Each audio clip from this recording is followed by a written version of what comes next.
The greatest mentors have all taught me to have a clear vision and to live a life of service. It's like being clear on your dreams, on your goals, on your vision, on your mission, like having clarity. Because a lack of clarity makes us feel lonely, makes us feel more insecure, makes us feel like we're just wandering the earth waiting to die.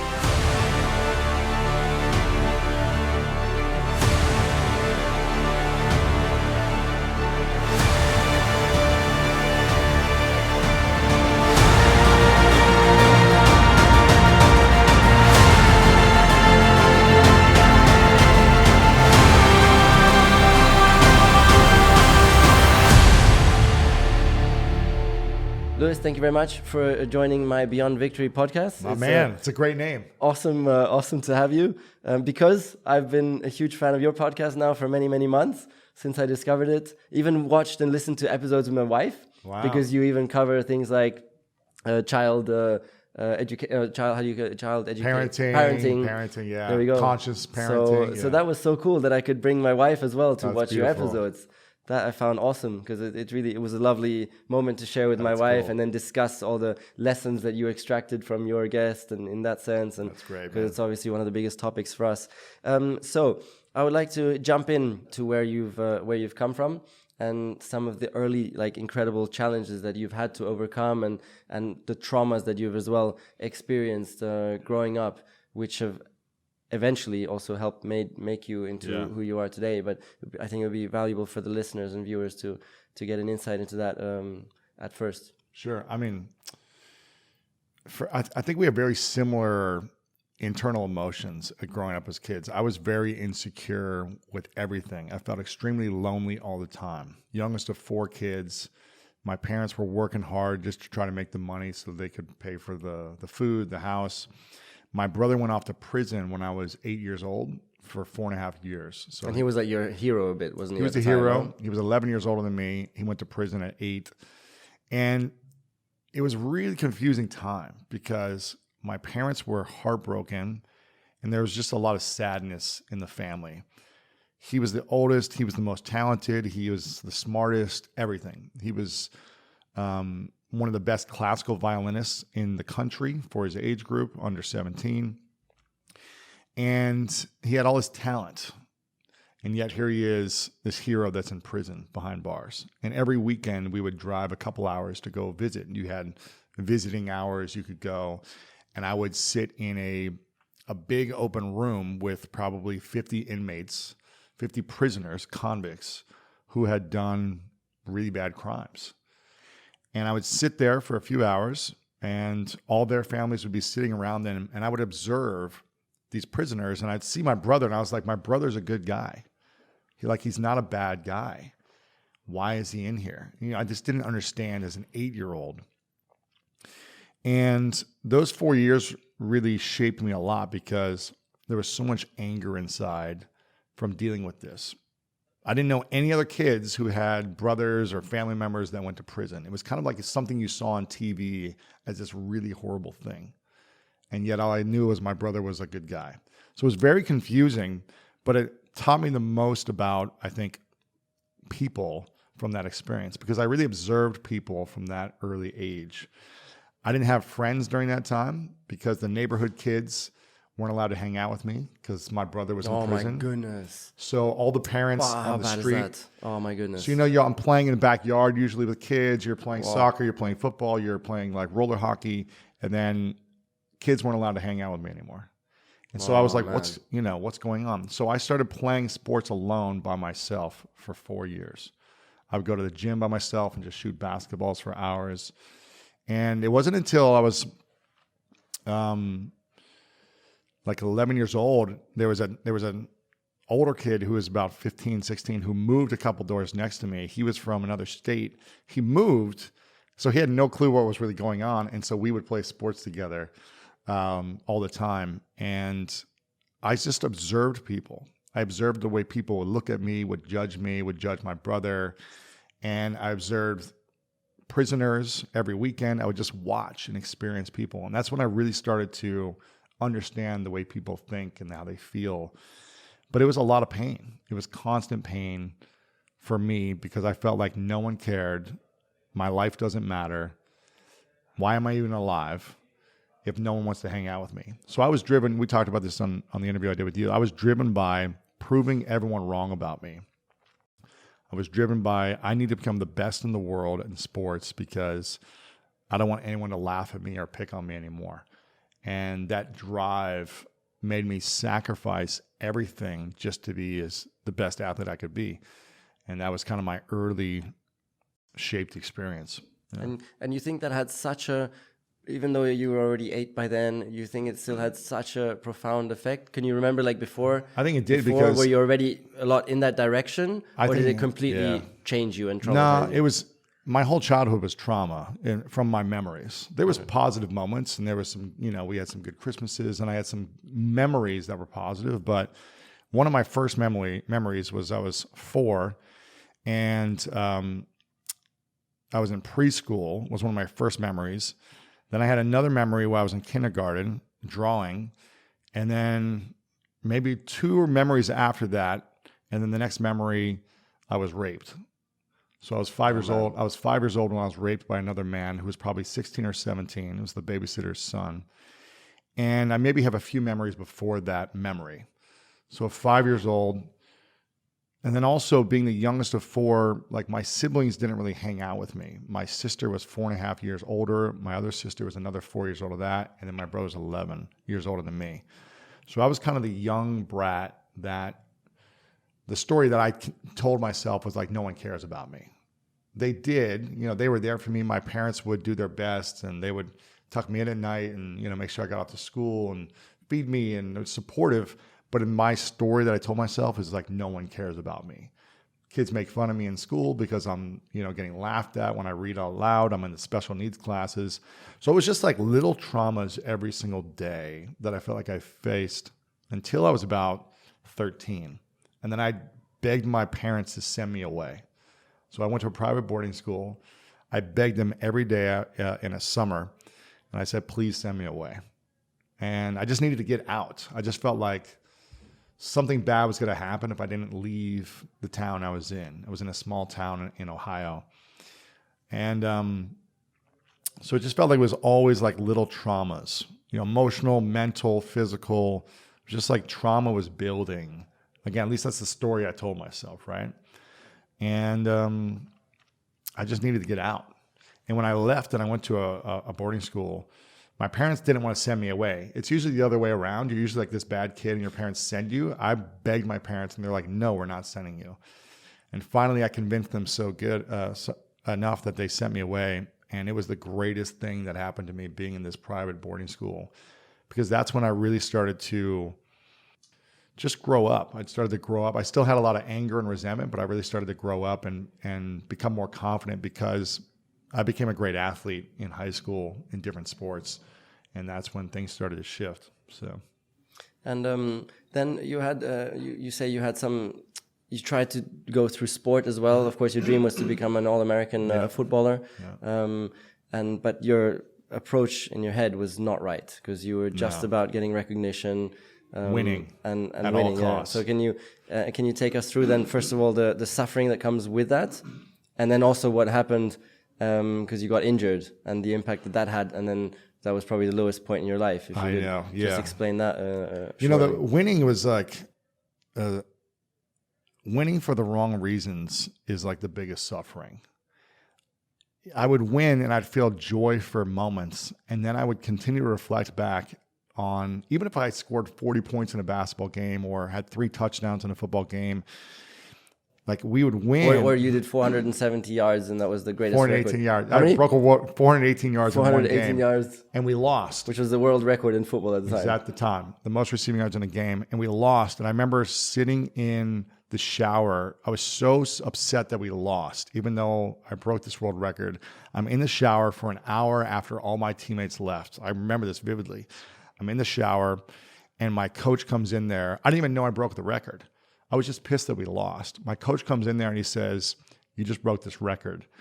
And I'm in there alone, like not crying, but I'm just sulking over the loss, that I feel like I didn't do a good enough job, even though no one had ever done in the world what I had just done. I was still beating myself up because we lost. So really didn't have much self-worth, huh, in general. Yeah, I mean, I was just like, everything had to be perfect. And even if it was perfect or it had never been done before, it wasn't good enough still. So winning was not even enough for me. Like when I made All-American decathlon, I remember I was happy for about 10 minutes. And then afterwards, I was sitting around at the dinner table with my parents, coach, teammates, and I was the most miserable person in this whole restaurant.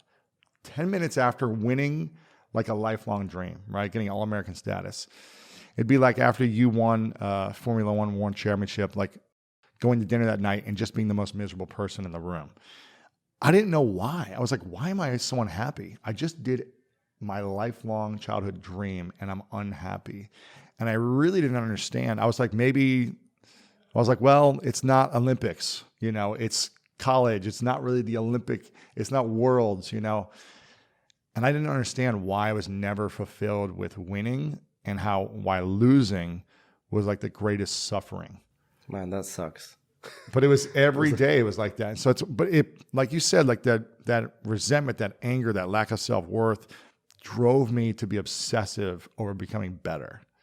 But it left me feeling so lonely and empty inside because I realized 6 years ago when I started to do a lot of work on myself, I realized I was doing it for the wrong reasons. Can we just before you jump into Yes, that, yes. Can we just jump into the next step, which was even darker, Yes. which came after some of the sporting success? Yes. So you injured yourself. Yeah, I was playing arena football in America and I broke my wrist and I had a surgery. They took a bone out of my hip, put it in my wrist. And so for 6 months I was in a cast like this with the cast up to here and I couldn't straighten my arm. And that was just before like making it to the real big time, no? Yeah, I was working to make it to the NFL. Yeah. This was one step right before that, got injured. And it was kind of a 2-year denial period where I was like, I'm going to get healthy, I'm going to come back. But the injury never really recovered. Wow, so that's hard. This was also the life dream. The life dream and purpose ended. At the time disappearing, huh? All I cared about was going to the NFL, was making my dream come true. And now an injury stopped the dream. And I remember feeling, here's a story that most people don't know. I wrote a little bit about it in my book, but I really don't talk about this that much, is that my dad, right before I went to go play professional football, my dad gets in a car accident in New Zealand and he was in a coma for 3 months. We didn't know if he was going to live or die. Every day it was like, is he still alive? And he didn't wake up for 3 months. And when he woke up, he came back to America and he's still alive today, but he's never been the same. It's like I'm the parent we had to teach my dad how to write, how to talk, how to read, how to do everything. It was like he was a child emotionally and we had to teach him everything. So it was very hard as a 23-year-old having my father physically here, but emotionally and mentally not the mentor, the guide, the financial support that I once had.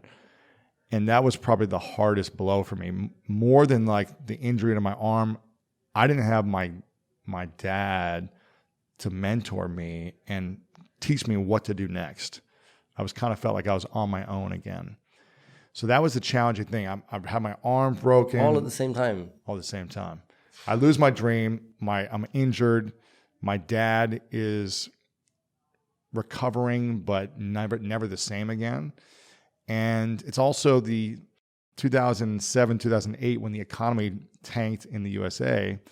I didn't have a college degree either yet. And so now I'm sleeping on my sister's couch for 1.5 years, just kind of figuring out kind of back to the place where I was when I was 8, like what's my purpose? Why am I even alive? Am I supposed to be here? Why did this happen to me? These questions we have when bad things happen. It's like, why did this happen to me? And instead of, after a couple months of moping around, I was like, okay, I need to change something in my life. Like, I have to learn to accept this. This is where I'm at. And what can I do? I can either give us the ignition there. Is there one moment, one inspiration, one person, one build up? I was watching the Olympics. It was my favorite thing to do is watch the Olympics every 4 years because there's always been a dream of mine to go to the Olympics. Yeah. And so this is funny. Yeah, I never really talked about this either. So I'm watching the Olympics, 2008. Beijing Olympics. And, Michael Phelps is crushing it, and all these other U.S. heroes are dominating. And then it's about 3 a.m., and this sport that you're familiar with called team handball is on TV. And I'd never seen this. I was like, what is this sport? I'm 23, 24 years old or something, and I'd never seen this sport in my life. And I see these guys, and I think it was probably Germany that was like playing. Germany's best in the world. Yeah, one of the best in the world. Not one of. Well, I don't know if they won the world championships last time, but yeah. But they are always in the top 5 in the world. And so I see these highlights and I go, what is this sport? This is fascinating. I was like, where has this sport been my whole life? I go, this is the sport I was born to play. What? Like everything about it, for the, you got to be able to jump. It's like on a basketball court. You got to be able to throw hard. Like it had everything that I was good at as an athlete. This sport has. And I was like, this is my ticket out of here. I'm going to the Olympics. I'm going to make the USA national team. That's amazing. I'm going to qualify for the Olympics, and I'm going to fulfill my lifelong dream. That's amazing. And so this whilst being fat and having a packet of chips, fat, man, packet of chips in the hand. Everything, yeah, everything. Not working out, and I told myself, I started obsessively researching handball, and I was like, is there handball in Ohio? Handball in America? I was just like Googling, and there was very little information in the USA. It was just a few club teams around the country. And I started reaching out to everyone I could find, and no one would get back to me. And I saw that there was like an amateur national championships for club teams in the USA, and that the New York City team won the last 3 years in a row. And so I found the New York City website. I started emailing people. No one got back to me. And I saw there was an address of where they practiced. Not really surprising, as you're like, right, exactly. You're like at an absolute zero. No one's, yeah. And so there was an address of where they practiced on like Tuesday nights. And I said, I said, now I need to go make some money because I'm going to go move to New York City. I'm going to make the New York City team, make the USA team, and then go to the Olympics. And so I said, when I make enough money, I'm moving to New York City, and I'm going to go try this sport. And literally a year later, that's what got me like focused. I had this dream. And I think when we lose our dreams, we lose our focus. So it's important to have these dreams. And so I started seeking mentors right then. I started to seek every mentor I could to learn information. But that's also from mentally or to be able to learn sports? No, mentally about like in life and business. Okay, I was like, I need to learn how to make money because I was broke. Because I need to be able to get to New York City because I have no money. Because I need to go learn how to play the sport so I can go fulfill this dream. And so for the next year, I started obsessively learning how to build business, which I'd never made money before in my life, except for a little bit of money from football, from like little odd jobs here and there. But I wasn't like a career guy. I never had a job. I was like, I need to learn how to make money so I can go move to New York. So fast forward, a year goes by and I start making money, right? I start making money. I have these mentors. A lot happens within that year, but I find a few key mentors that teach me about business, about public speaking, about writing books, about all marketing, branding, design, and I obsessively go all in. And then I start training also. The cast got off that month, and I start training. Let's just pause there. Mentors being a super, super important and powerful thing in life, huh? Mentors have been my life changers. How you just persist and reach out to them and say, I need some help or what? Or how does it work? Because I think that's such a crucial ingredient for all of us to find our paths in life to fulfillment, is finding these right mentors in the right time. For whatever reason, I think I just understood people at an early age by always being alone and observing people. And so I would see what would work for other people, what they were doing, just based on like, if someone went up to a stranger, how would they interact? I would watch people and mimic kind of their experience and their way of being a lot. And so I remember I didn't know anyone, and I started emailing local business leaders in Columbus, Ohio, which is where I was living on my sister's couch. And I remember just saying to myself, if I was a successful, busy business owner, why would I give any time to some 23, 24-year-old like punk who's like injured, who can add zero value to me? Why would I respond to them? So what's the answer? And so I said, what would I want if I was successful, had no time, why would I say yes to giving some time, 20 minutes, to someone young, to like mentor them, right? And I just started thinking to myself, like, gosh, okay, I started putting myself in their shoes. What would they need? What would they want? How would they want to feel validated?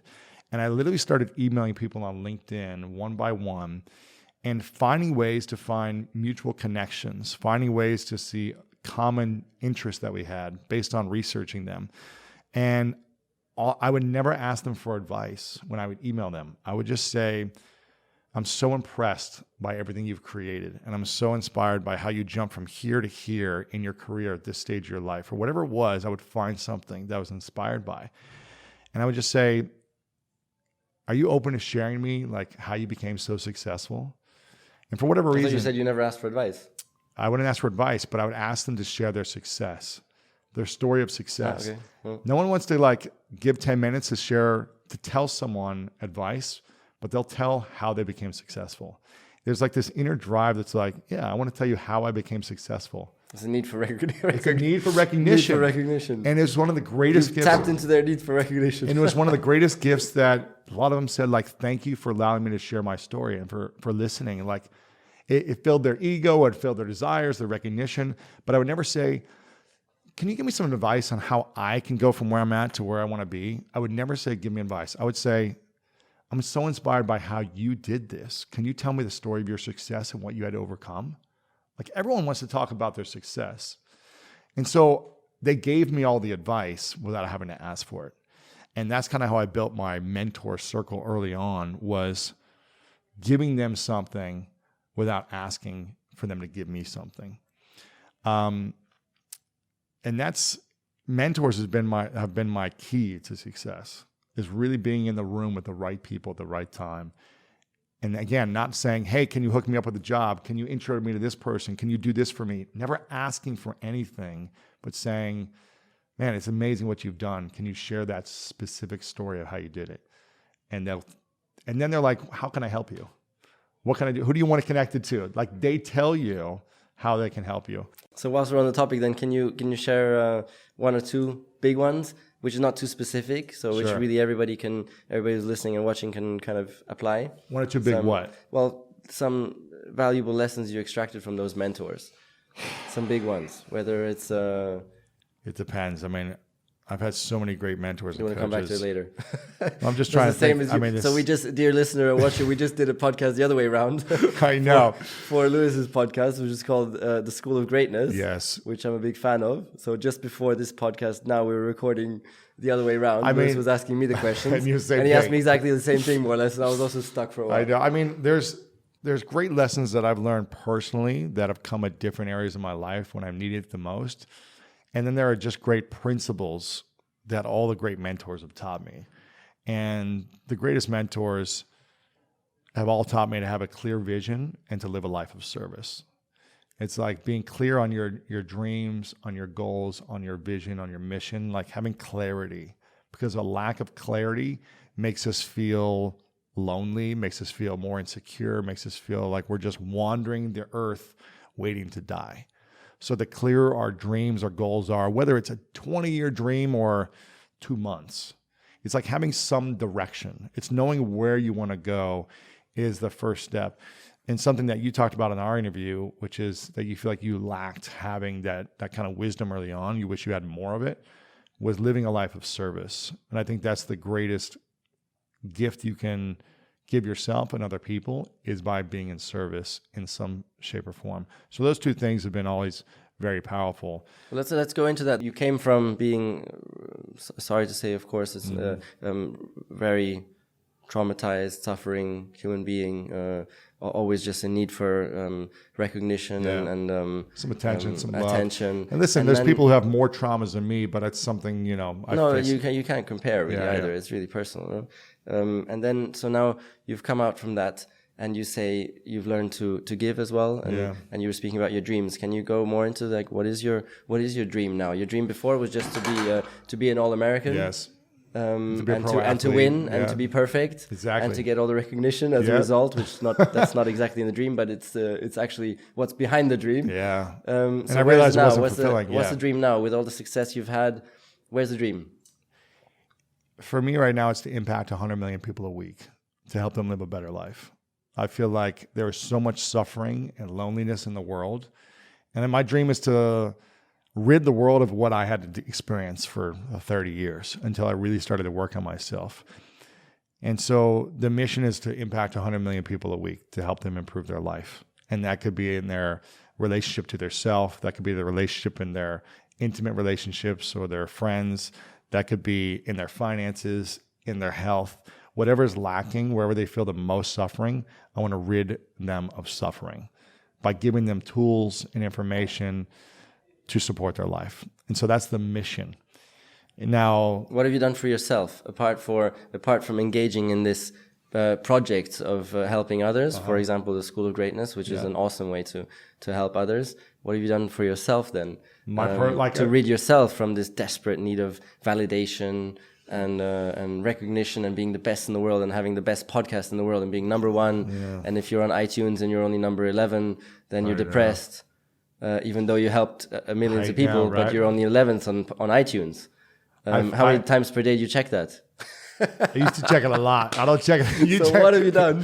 What have you done to stop yourself checking the iTunes charts every single day and being depressed because you're almost never going to be on number one because it's almost impossible for any of us. Sure. So you're only going to be depressed. So what have you done to make progress? Well, I think probably like you, I'm a competitive person, right? So there's a competitive in me that focuses on numbers and results, right? And as a business individual, you've got to know your numbers so that you can pay your team, that you can manage all your resources. So there's a certain side of me is competitive. That's like, how can I grow? How can I be bigger? How can we be more in the top 10 on the charts? All that stuff. So that side used to be 100%. Where is it now? That used to be obsessive.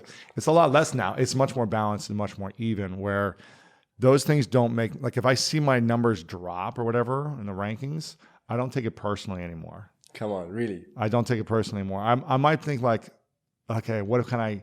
It's just feedback for me. It's information that says, okay, you need to get better. You're not doing the things you need to do to be able to attract the people, to maintain the people to listen. Like, you've got to be better. So it's feedback for me that says, what can I do differently? Who can I hire? How can I show up differently on my podcast? What do I need to do in marketing wise to grow back up in the top 50 or top 10? I'm not beating myself up. I'm using it as an information to grow. But what I'm doing is, when I started my podcast 7 years ago, I told myself, I just sold a company probably 6 months prior. I had enough money for maybe a few years, right? To like live for a couple of years before I ran out of money. And I said to myself, I was 29 at the time, and I said to myself, if I could do anything and money was not an object, what would I want to do? And I said, I really want to just get back into interviewing these potential mentors and learning from the best in the world and sharing that wisdom with people and helping people and also helping myself. And that's when the School of Greatness started, because I was like, this is what I want to do. And I don't need money right now, so let me do this. And I remember just saying to myself early on, if I can just impact one person, like after my first interview, if just one person listens and it helps them in their life, and they just let me know like how it helped them, then it would be a huge success for me. And so I think sometimes I might have gotten off track as the numbers grew, but now every week I do a team meeting and I say, share one or two testimonials that we got from emails. That's nice. I did that as well. That is from someone who's had a major impact from the podcast and how they got a big result and improved their life. And we'll read those testimonials every Monday morning with my team, and it gets me back to the mission. Like, we're doing this for Sarah. We're doing this for John. We're doing this for Susie, who just wrote in. I'll write that down if that's okay. Yeah, of course. But this is who it's for. We're not, yes, the mission is to reach 100 million people a week, but man, you know what? Susan just got out of the most toxic marriage, and she's free for the first time in 20 years. And she can actually go live her life without this suffering. And for me, it's like, that is the most rewarding thing when one person is impacted in a deep way. Or so-and-so, like we had a guy who quit smoking and lost 80 pounds because of one moment.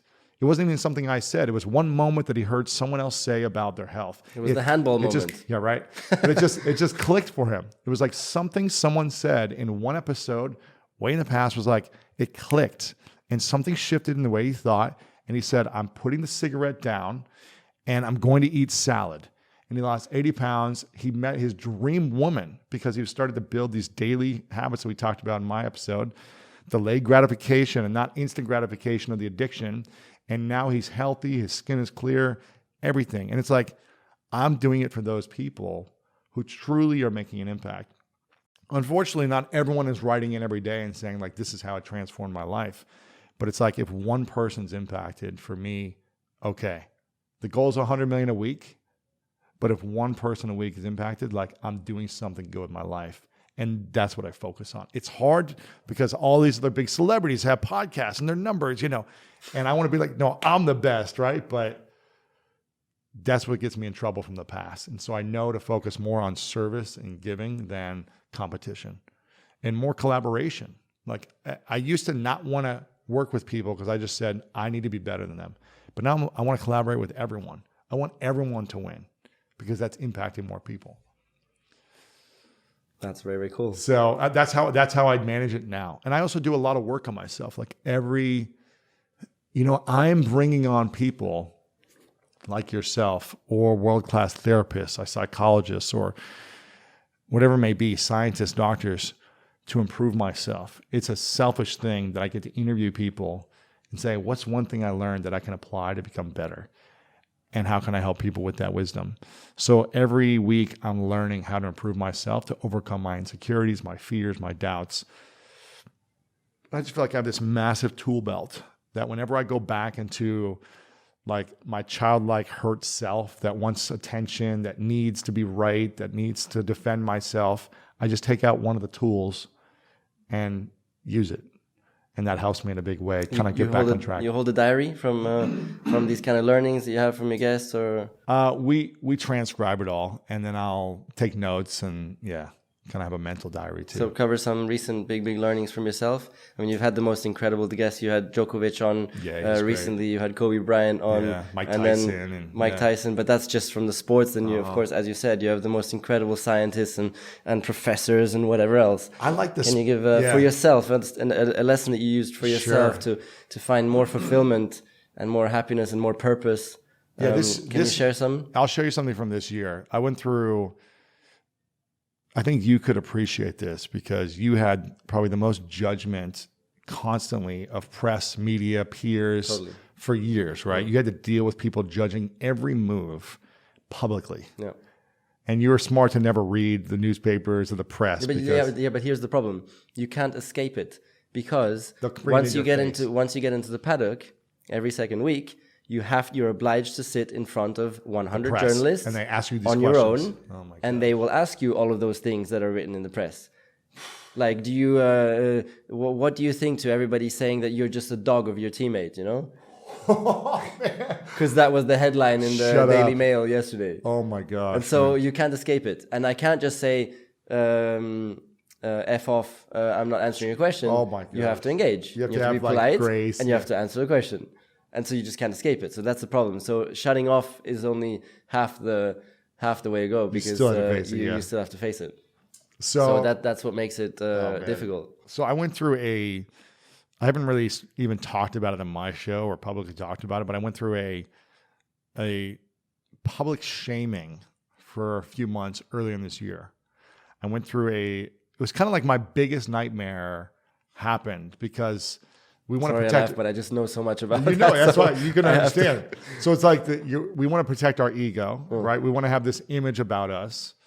Why is that so important? Why is that so important to you if you're just trying to help others? Well, now it's not anymore. It's not important. But this was just like a few months ago. This was like 9-10 months ago. Well, I think it was like it never really happened before, where I had kind of like all these people judging me at once, and so for me it was just a lot of. I was like, what is happening? Like, this is crazy. I was like, but this is wrong. That's not true. That's not true. And it was just a feeling of like wanting to defend myself because everyone had these assumptions. Probably just like all this stuff in the press. Well, this isn't true. Saying these things about me, that's not true. And so it was like my ego felt under attack in a public way, which I never experienced, right? I felt in other ways. And it was kind of like my biggest fear. Explain why does that cause you suffering if you just read people writing bad opinions when at the same time you know that you're helping tens of millions of people. So you have 5 people writing something bad. Well, I had lots of people writing stuff bad. Then it was 15. It was not going to be more than that. It's a journalist every time. It was a lot. Yeah. 20. More. Yeah. More than 20. It was a lot. Yeah. Okay, but the whole media landscape will be 100 people, so it can't be more than that. Well, it was more. It wasn't media. It was people talking and leaving negative comments and everything and all that. It was kind of like a public group. Still, it would be the absolute minority. It's like a group shaming. Yeah, but it'll be the minority because of you have so many fans around the world. A lot of people didn't know about it. It'll be the absolute minority. But it felt like everyone So why knew. you're helping 90% of the people, 95 who are still massive fans and loving, Yes. and then you have 5% saying something. Why do you care? Why does it cause you suffering? I think it was because. I mean, I know, but I'm just I'm just asking. I think it was because it felt like a lot of bullying. It felt like, man, why are these people trying to bully when they don't actually know the information? They don't know the truth. And I felt like kind of betrayed by a lot of people that were just making assumptions without knowing the truth. So that was really hurtful when you feel a sense of betrayal or a sense of like bullying. And I felt like I didn't have a way to like defend myself or share information, because I also didn't want to bring attention to the situation and give someone else more ammunition to bully more. So I think it was just, I had to go through that, and I'm very grateful for that experience because I'd never been through that in a public way. I've been through it in like school, but not in like some bigger public way. So it was the greatest lesson for me to realize like, wow, these opinions don't matter. Like what matters is that I have really close relationships, that people love me and understand me and know me.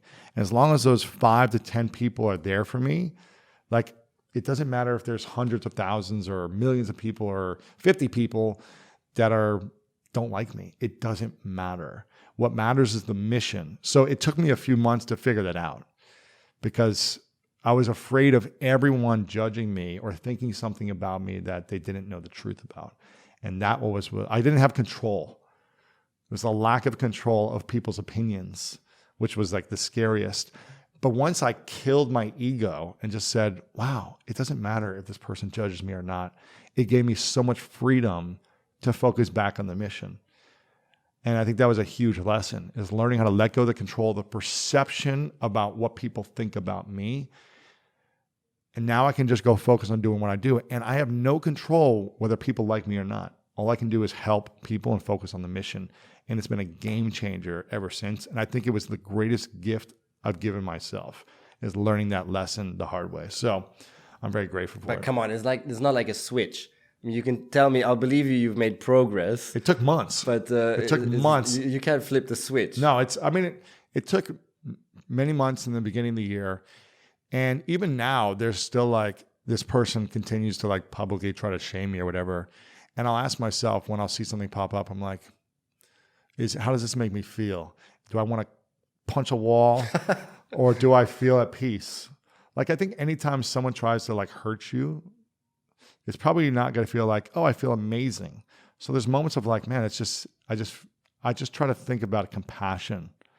It's a practice. Trust me, it's taken me 9-10 months to get there, but I try to think of like, okay, let me have compassion. So it's being aware to the feelings that are coming up. Yes, and being aware. I'm like, okay, that sucks, but let me have compassion. What is this person going through? Bringing your thoughts back to positives. Exactly. And I try to think of compassion, and then I'll reflect. Compassion for them talking badly about you? Compassion for them. Whoa, yes. That's Dalai Lama level. I try to think of forgiveness and compassion. Wow, that's huge. I'll think to myself, man, they must be in a lot of suffering if they're trying to take someone else down. That's high level. If they're trying to... I'm not there yet. Because this person will do like interviews and talk about me like once a week or something. And I'm just saying to myself, wow, if they're holding on to the past that much and telling these stories and making this stuff up, they must be in a lot of pain. And I know what that feels like because I've been in a lot of pain where I've done stupid things, growing up. So I was like, even though, I'll just try to have as much compassion, and I'll just say, I forgive you. And I'm so grateful that you're teaching me this lesson, and what can I learn from this, and how can I become better? So it's just feedback. It's information on how to grow. So again, it's not perfect. I'm not perfect. So then if I may ask, then it's okay for you that we also dig in what exactly it is. Sure. Yeah. Sure. Because my listeners won't. Yeah, of course. Know that. So as a girl I was dating, started publicly shaming me after we broke up, that I cheated on her, and so started telling all this stuff and spreading all this news, but really elaborate. But people don't know our relationship. People don't know actually what happened. They don't know the truth. And so that's the challenge. So it's kind of like saying like, oh, he's a liar in this, and he did this, and he did this. And it's just like, people actually don't know. People have no clue, like the months of therapy we were in and everything that we went through. And it's a private relationship where we had conversations and no one knows the dynamics. So when someone starts trying to like defame you in some ways and spread something about you, it was like, but this isn't true. All these things weren't true. And people just don't know. And they don't need to know a private relationship, what was happening. So that was the challenge, but it gave me the greatest gift, and I'm really, really grateful for it.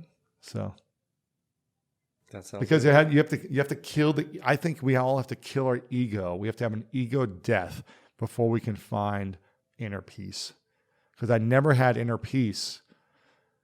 And I would have moments of it until I had to kill another part of my ego. Like I felt like I had inner peace 6 years ago, and then it's like every couple of years I would be reminded, oh, actually I still don't, because this really affected me emotionally. This really made me angry and resentful. And I was like, okay, what's the lesson? How do I allow myself to get back to, like, what do I need to learn still? I need to learn forgiveness. I need to learn more compassion. I need to let go of my ego. And that's been the constant process. So this year was it was like taking a knife and just stabbing my ego in the heart over and over again and saying, die. In a loving way, though, huh? Yeah, no. You have to do it in a loving way. In a loving way, yeah. You need to. Well, you either have to do it in a loving way, or the world will do it. It's via acceptance, huh? Acceptance. You can't. You can't stage a war. You can't beat yourself up it's when about everyone else acceptance. is doing it. Accepting it and forgiving myself. So maybe the stabbing wasn't the most. No, but it feels like the best visual. It feels like an emotional. Lesson. It feels like an emotional stabbing of the ego when you're resisting. When you're like, I don't want to go, it's painful, I don't want to go through this. And you're trying to like hold on to some control. And until I finally was like, I surrender to whatever's going to happen. And I can't control people's opinions. All I can control are my actions moving forward and my mission and trying to serve people at the highest level. And that's all I can do. People can talk about whatever they want to talk about. They have no clue. And this is what I'm going to focus on. And being okay with any conversation that people say. So it's been a blessing, amazing. And I also met the woman of my dreams because of it. So it was like, it got me out of a toxic relationship and found like this amazing woman. So best regards to the ex-girlfriend, and thank you very much. Exactly. No, it's like, and when we were going through our breakup, I kept saying to her over and over, I was just like, I want the best for you. I want the best for you. And she kept saying, I want the worst for you. And I was just like, okay, well, I want the best for you. I hope you find amazing love, and I want the best for you. She was like, I hope you burn. I go, well, I love you and I want the best for you. I just had to keep saying that to myself, because wanting the worst for someone else is a reflection of how you feel about yourself. Huh. Even if they did something, even if someone kills your dog, it's like you having evil energy towards someone is also a reflection of how you feel about yourself. And so I'm not saying this is easy in any way. And I'm not saying, and I'm also saying it's okay to be angry at moments. Like I'm still angry at moments, whether it's that or other situations in life. I can get angry, but I know that only serves me so much by staying angry. It doesn't serve my mission by continually being angry. So it's like you said, having self-awareness in those moments, reflecting, journaling, and moving beyond it quicker, as opposed to staying in those emotions, has been a really powerful tool for me. Again, I'm not perfect, but that's hard. And meditation, do you use that as well for this process? Of course. I went to India 2.5 years ago for 2 weeks to become a meditation instructor. Teacher? Yeah. Well, I went through a week of like intensive training, and then I did a week of instructor training. How many hours per day is intensive training? I don't know. What do we do? 15 hours a day, 16 hours a day. It's incredibly hard, no? It was just like you're eating vegan the whole time. Oh my goodness. You're up at 6 a.m. We were doing stuff till 2, 3 a.m. in the morning sometimes. That was one of the most powerfully transformational experiences, was just being deep in no technology, in emotional awareness, in visualization. And I really took my mind to places that I'd never been to before in that process. And so I don't do that every day, but I have a 15-minute practice in the morning. that sets me up to win for the day, where I really visualize my mission, my dreams, who I want to become that day. And in my meditation process... Take us through the one from this morning or yesterday morning. Yeah, I mean, it's kind of the same process every time. There's a set of breathing techniques. There's a set of internal mantras. There's some visualization where it's going to sound weird, but in my mind, I leave my body and I look down at all the problems of the world, and I try to take everyone with me. So I bring everyone up. My arms extend throughout the world in my mind. It's going to be weird, I know. And I bring everyone up in the clouds. And You're probably actually doing that physically as well. Physically. Like I'm bringing them up in the clouds, and everyone comes up, and we all have a dance party, and we feel ultimate joy and bliss. And so I'm like, what could the world create from a place of joy and bliss and fun and love? And I just put that in my mind. Again, this is going to sound weird. Then I fly through the universe. Again, really weird. But in my mind, I see myself flying like Superman through the universe, bouncing off planets, jumping, bouncing off planets, until I go so far into the universe where I can't see Earth anymore. And I look back, and Earth gets farther and farther away until it disappears. And for me, that's a metaphor of saying, like, my problems are so small. Like, holding on to these negative things are so tiny. Like, if I can take my mind and go so far away where I can't even see Earth, it's a speck, it's gone, I can flick it. It's like, then what I'm dealing with right now, these day-to-day challenges of someone cutting me off in traffic or my latte being cold, it's like, whatever it is, why am I reacting to these small, minute things when it doesn't matter? What matters is love. What matters is mission. What matters is helping others. And then at the end of my meditation, again, this is all weird stuff. We didn't pull an Elon Musk here, by the way, before. With the car? We're completely sober here. On this, we're sober. Yeah, I'm not podcast. smoking. This is, but these are all things that tools and things I've learned over the years. And at the end, this is what's really important for me. At the end of my meditation practice, I imagine my best self. So again, this is all with my eyes closed, and I'm visualizing this process. I imagine the greatest version of myself, like the greatest Lewis in physical form, walking up to me. And I'm standing up, and he's standing up. It's who I want to become.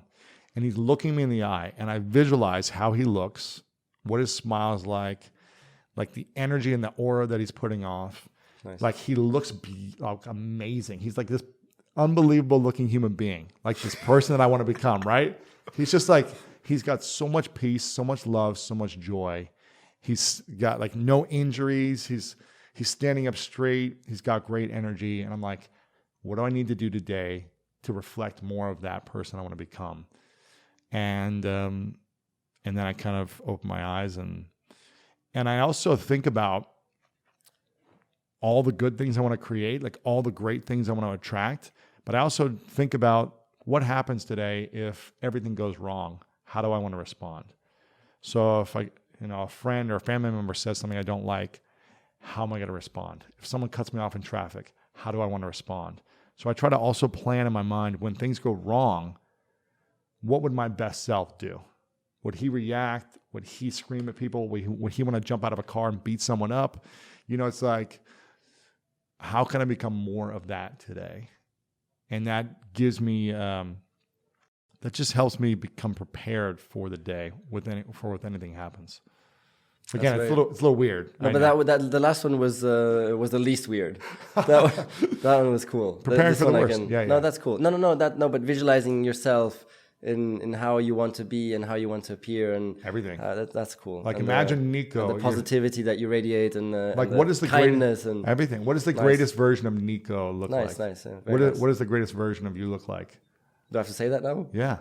What is it? Like if you saw like from a distance, the greatest version of you, he just walks in the door and stands up next to you. The greatest version is very caring of everybody who's around. Very empathetic. So with a lot of empathy, which is compassion, same word, with full presence, which comes with compassion and empathy. So completely present in the moment, not thinking about worries or fears from the past or bad experiences or expectation or desires. Just right now in the moment, healthily confident. I think that's the kind of positive. Yeah. How's he look physically? Well, of course, standing up tall. So imagine that image in your mind every day when you meditate or you go to sleep or you wake up and saying, I want to become more of that today. Like, it's going to do incredible things for you. Problem is I don't meditate at the moment. I've become lazy. It's hard to be consistent, man. I hate it. I don't hate meditation, but it's the fight for discipline. It's the fight for time, the energy. Jesus. And the pressure is gone from my life. So that forced me to try everything in the textbook to try and find personal progress. The edge. And now it's gone in my life. So I'm always fighting back and forth. But I think this is very cool from you, which for the listeners and viewers is great to now pick out in this moment, is your drive to search for progress all the time. I think this come across very clearly now in this talk as well, that you're constantly looking for the next learnings, the next step, the next progress, the next everything. And I think that's so important for all of us. If we want to find more happiness, if we want to find more fulfillment, it's the process of looking for it. Even don't expect you're going to find it instantly, because you just don't. It doesn't happen. But the process of trying to find it and putting effort into it and discipline, that's almost like 50% of it in itself. It is. Even without finding anything. It is, man. And that gives you a sense of you're proud, you're happy, your purpose, just this searching for. And I think that's very, very one of the biggest messages that I would kind of like to bring across from today, listening to you, going to India, speaking to all the mentors, writing it down, extracting everything, meditation, applying that, all these things to always step by step in life grow as a human being. And it's shocking out there. So many people just don't realize that there's an opportunity there to grow. They don't realize that there's an ocean of opportunities to make progress as a human being. I mean, every one of you listening or watching has sufferings in life, and I've seen so many people that they don't understand that there's an opportunity to move away from those, with learning, with trying, with discovering, and that's sometimes a bit almost shocking to see that, because it's just blocked on a certain level and taking that suffering forever. So I would really like to encourage everybody who's listening and watching to give it everything in that domain and start reading some books. I mean, start with the School of Greatness. No better place to start. Exactly. One of my dreams is to write a book, so I'll be coming next. New York Times bestselling author. I've written it down. It's on my list. When are you going to write your proposal? My what? My book proposal. To the publisher? Yeah, so book proposal. To get a deal with the publisher? Yes, exactly. It's like an outline. I didn't even know that. It's like a document. I was going to go straight for the book. Hey, you could, if you could just go to the publisher to just buy it. My agent is sitting in the room now. We can't see him, but I've got the best agent in the whole wide world. That's great. So it's just going to be an easy one. So it's just going to be a no-brainer. It's going to be straight to the top. When do you want to have a book? But this guy, he pulls the strings. He just puts it straight to the top. When do you want to have a book deal by? Not out by, but a book it's deal. There's no rush. There's no rush. I would love to do it. It's one of my dreams. By when? But at the moment, I'm doing a bit too much, so I need to be careful. Because I'm very addicted to things in general. So I always have to slow myself down. And I always end up doing too much. And it's always the balance between family and pushing too much. I'll tell you this. If you died tomorrow, would you regret not having a book out in the world? No, come on. That's not... Of course I would. But it's... And there's so much information that you have for the world that you're robbing people of valuable lessons that could actually help save people or help people grow. That's a dark way of putting it. So every day you don't have a book out there, you're actually hurting people. Yeah, that's not fair. It is fair. No, that's not a good way of saying it. It is fair. No, that's not positive. Okay. We want to focus on the positives. Well, you could be helping. Anyway, so watch this space. There'll be a book. There'll be a book one day, and it's not going to be about Formula One gossip. No, I mean, it's going to be about principles and lessons. Attempt to try and extract principles and lessons. I think you got to get a book deal in the next 6 months. The agent has just said we need to leave in 5 minutes. Yes, he's very strict. He's resisting the book. He's very strict. Yeah, so that's coming soon. So yeah, I think that's. Let me take a little 30-second time out. What? Yeah, one of the things I was gonna, while you're thinking, if you're thinking of something, when I was in India, because you were talking about suffering. Yeah. When I went to India, I learned that there are two different states of being that we can live in. One is a beautiful state, one is a suffering state. And most of us live in this suffering state where we're experiencing fear and pain and anxiety and stress and worry and overwhelm, and we stay in this state of suffering. And we want to be in this other state of a beautiful experience of joy, of love, of peace, of intimacy, connection. And I asked them, well, how do we get out of this suffering state? Because I feel like I'm always suffering, right? It always goes back to suffering. You asked the guys in India? Yes, Oh. yes. Krishna, What do you call those? What are they? Well, the meditation monks. Monks, Monks, yeah. The people who created this foundation called One World Academy, Krishna Ji and Preeta Ji, they're married. They started this, and they said that suffering comes from obsessive, self-centric thinking. Yeah. So when we think about what we're lacking, when we think about ourselves so much, we suffer. When we get out of self and we focus on others, we suffer less. And we get into more of a beautiful experience in our life. So when we focus on, well, why didn't this happen for me? Why am I not getting what I want? Why did so-and-so say this about me? When we judge ourselves, we suffer.